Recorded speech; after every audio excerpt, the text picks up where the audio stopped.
Sogea kidogo hapa rafiki, ni kushauri jambo la muhimu ambalo kama utalizingatia vizuri hakika litabadilisha maisha yako, na utajua kuna baadhi ya maeneo ukiboresha vizuri utaanza kuwa na mafanikio endelevu, utaprotect your inner energy, your mental peace, na utajua wapi pa kufocus na kuwekeza katika maisha yako.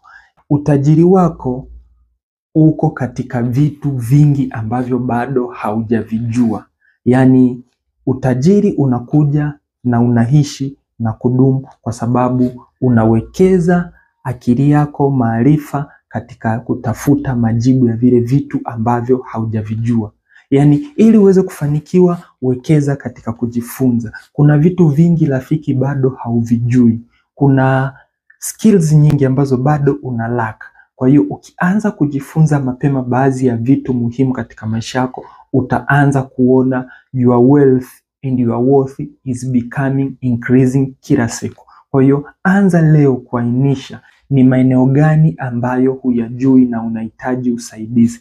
Tafuta mentorship, usiogope kulipia classes, usiogope kununua vitabu kama hivi ambavyo gharama yake ni nafuu sana, lakini what you are going to change your life au kile kinachoenda kubadilisha maisha yako kitakaa kwa siku zote za maisha yako. Kwa hiyo anza kuinvest energy, resources, your time katika vitu vingi ambavyo hauvijui, ili uweze kuona kwamba utajiri wako upo katika kuinvest in learning kwenye hivyo vitu ambavyo havijui.